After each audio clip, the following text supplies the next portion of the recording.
Good afternoon, everyone. As you heard earlier, Brittany is about to present on labor relations, hiring, and keeping great people. For those of you who might not have been at her earlier session, Brittany Saxton is the owner of 600 Downtown in Bellefontaine, Ohio. She has competed in World Pizza Games where she has medaled 6 times. She represented the Small Business Association at the White House Rose Garden to speak on the importance of passing the Job Act and tax reform. These acts were instrumental in building her events business. Please put your hands together for Brittany. Hi, everybody. Thanks so much for joining us on the second one for the day. Today we are speaking on employee retention. So building a team in the community inside my organization is probably one of the things that is the most important to me.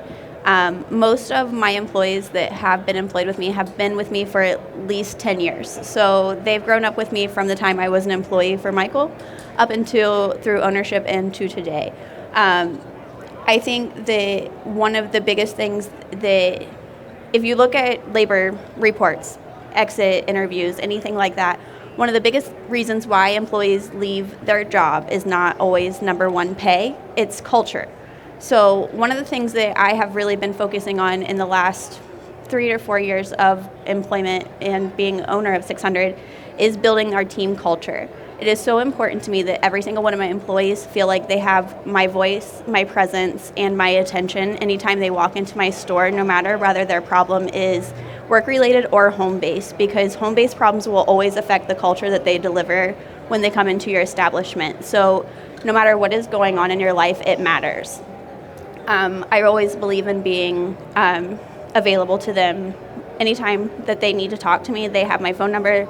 We're normally friends on Facebook, but I'm always available to them because I feel like if we can solve their little problems, their performance inside the job and their commitment to your company is so much stronger because you've built a bond with them. I think that if you look at things like our industry in the pizza, we'll always struggle to be able to compete with wages. It is hard on our bottom line to see companies that say, oh, we can pay you $15 and $20 an hour outside of tipped organizations. However, you also want to know, and your employees want to know that they have value within your company and that you see that their efforts are there. So it's super important for me, things that we do inside our company.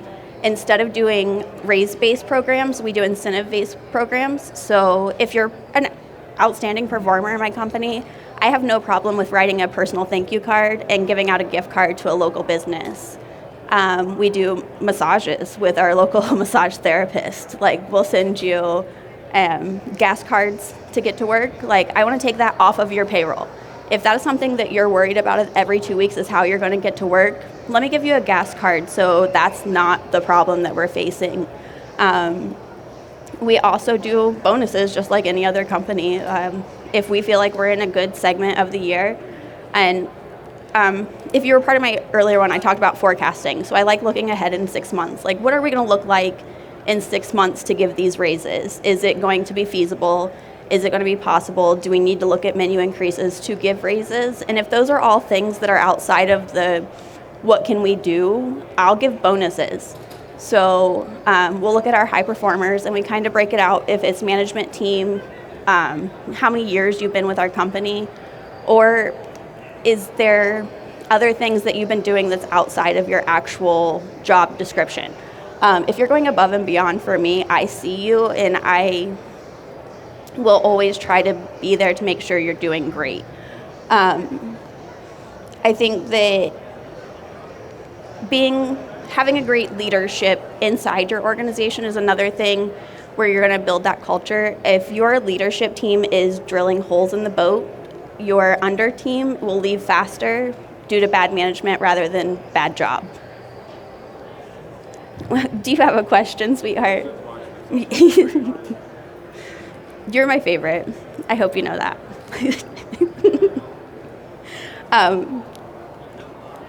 So I think that when you look at how many people here actually have the opportunity to do exit interviews with employees that leave your company?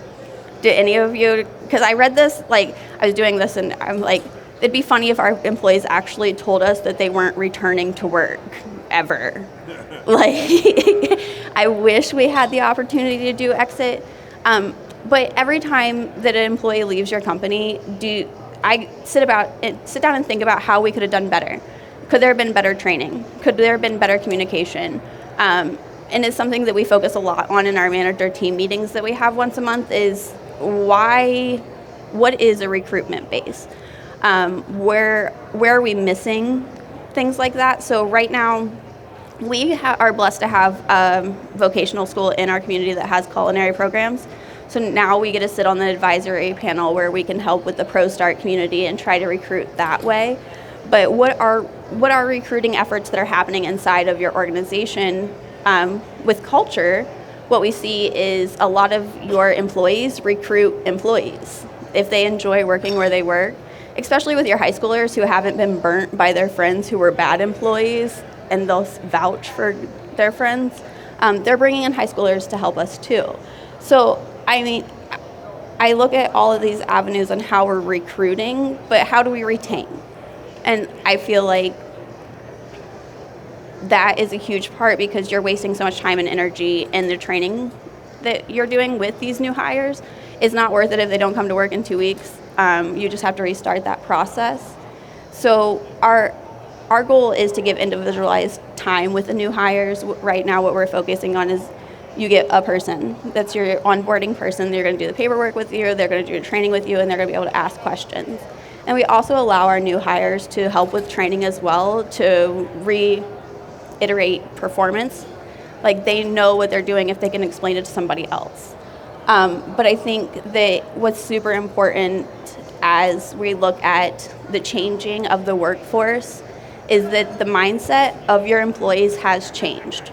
I grew up in a generation where we worked hard, work ethics. You went to work, it didn't matter how much you got paid, you had to go do your job. Now, if you're looking at the workforce, we have extracurricular activities, school schedules out the wazoo, friend time, and nobody wants to work weekends. And I don't know if you all missed it, but we're the pizza industry. We work weekends. So one of the things that I actually just proposed to our accountant team is a shift differential. So on Fridays, Saturdays, and Sundays, adding a $2 an hour shift differential to our pay. We can't afford this during the week. Our sales during the week do not accommodate doing a $2 an hour across the board raise for anybody. However, our weekend labor and dollar increments do. So thinking outside the box when looking at pay scales, no, I cannot afford to pay $14 an hour every day of the week. However, if Fridays, Saturdays, and Sundays are where we're struggling to get employees to do that, can we get closer on those days?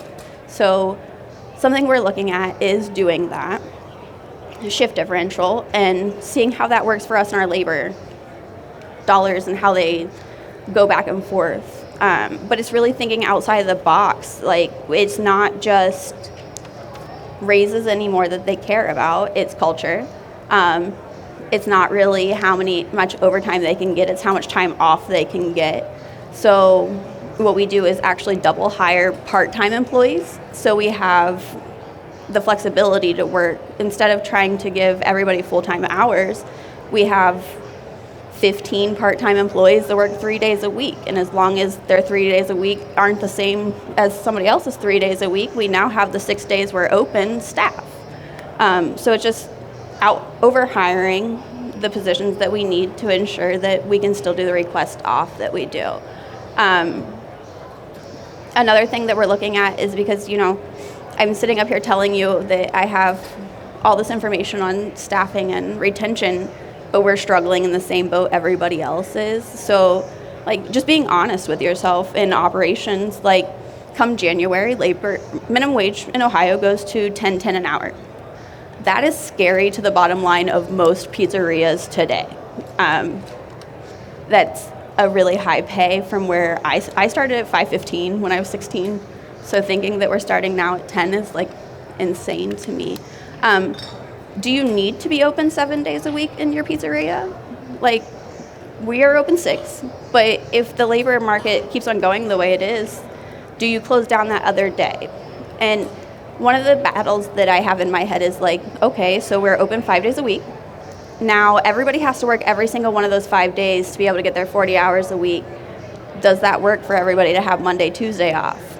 It doesn't. So how can we accommodate otherwise? Like, I think that this whole hiring and labor market that we're in right now is so scary compared to where we were 4 years ago, and I think where we're going to be in 2 years.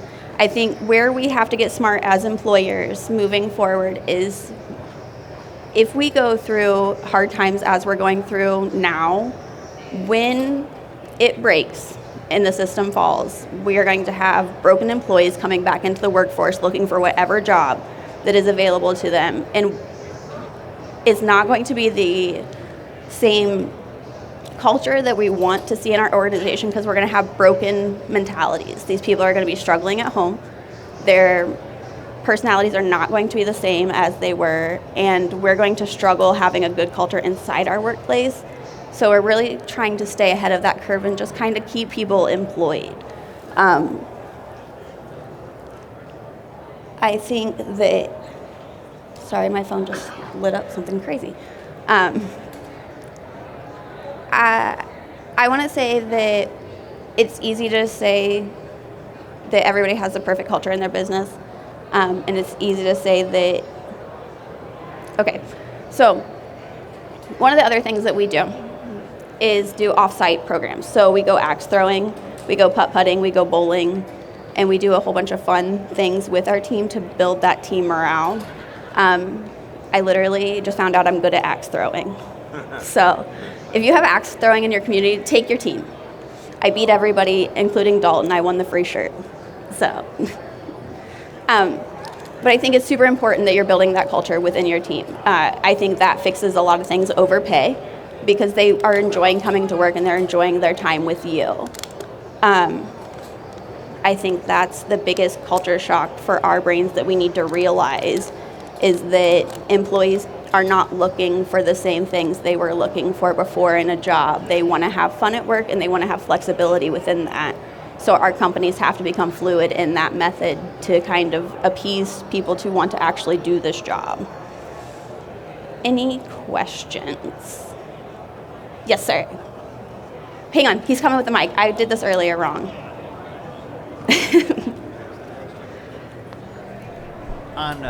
And I know you're working on the shift differential in pay. Mm-hmm. Are you going to do the opposite for the people that work Wednesday, Tuesday, or Thursday and lower their rate? Right now, our base starting pay is $12. So we would leave that the Tuesday, Wednesday, Thursday. I would never go in the opposite direction on them. I want them to continue to make what they're making, but I want to be able to be closer to the $14, $15 an hour pay.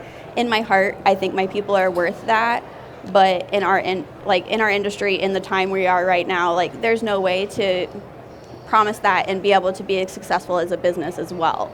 So it's just coming up with ways around that to come at least somewhat close.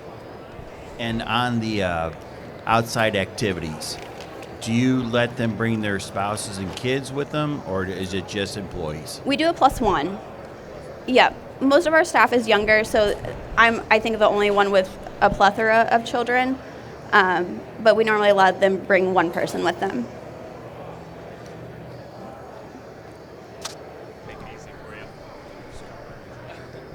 So I've personally found that when it comes to our restaurant, retention for employees isn't so much the issue for us. Once we get somebody on board, they're usually on board. Mm-hmm. Our biggest issue is what are some things you're doing to incentivize people to want to come and actually show up to their interviews? That is a very good question. I'll be honest with you. We tried the $250 bonus. Come in, you'll get a $250 bonus. It did not warrant any more hiring. And honestly, all of the avenues and markets that we post on, like Intuit, I pay for that. We get people who are literally doing it to just fill out their paperwork for unemployment or whatever it may be. Facebook, we get the people who are not coming in for their interview. to be honest, the easiest thing that's worked for us is A-frames, open interviews. Put it out on the sidewalk on Sunday, hiring. Our other one says we do open interviews every Tuesday from 11 to 3. But newspapers, people don't read them. Facebook, you got to pay buku amount of money to get seen anywhere on there anymore, so it's not as effective as it used to be. Intuit's not, you pay for it. If you cannot see the value in the hiring, if you haven't kept more than 5 employees from your Intuit listing, is it worth it? So I find it better to be organic about it. So we are doing these mini applications now where we can put them at each table. When are you available? What position are you looking to work, and how can we contact you? It's not a full application. We still got to do that process, but it's being seen by every single guest sitting at my table every day. So if they're looking for a job, give it to your server. We'll contact you tomorrow. So in-house, I'm getting way more paper interview or applications than I ever have. So instead of paying other people, we're just doing it in-house. All the marketing, all the signs that we possibly can have, it's posted. Sorry. So you don't do any electronic, hiring? Through our website, there's a link that does like an online application form, Right. but I'm not paying anywhere for any kind of hiring. Nothing like recruitment. Indeed or anything like Nope. that? We did Indeed through like the wrap up of the COVID, like come back to work time. And we found that most people were doing it, but not actually coming Right. back to actually work. So I think it was like $122 a month we were spending for zero result. So it didn't make sense for us. Thank you. Any other questions?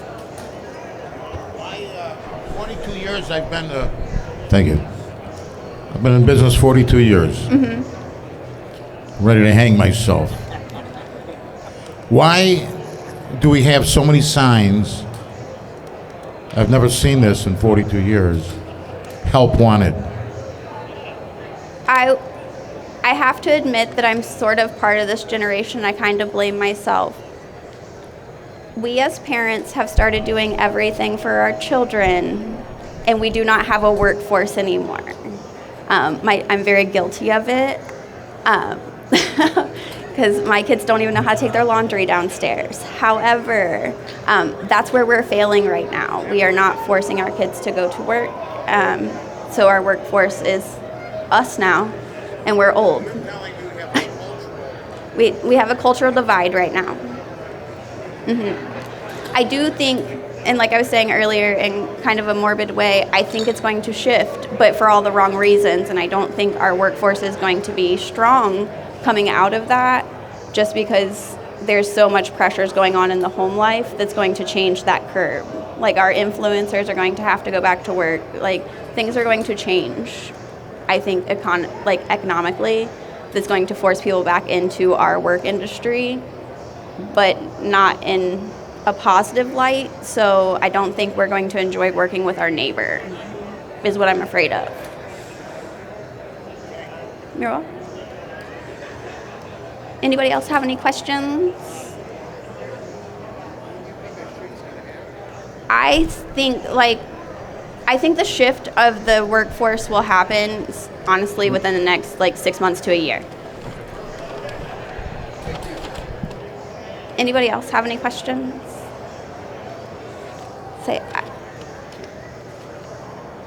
I don't really have anything else for you guys as far as my information. I think that the biggest focuses you guys can have for your workforce is changing the culture inside of your organization. I think that's the first starting point, in realizing that you're never going to be able to match the pay of $15 an hour. So what are other ways outside of the box that you can make your employees feel special? Because that's what they want. They want to be able to talk to you, and they want to feel like they matter. So make them do that. Thank you, guys.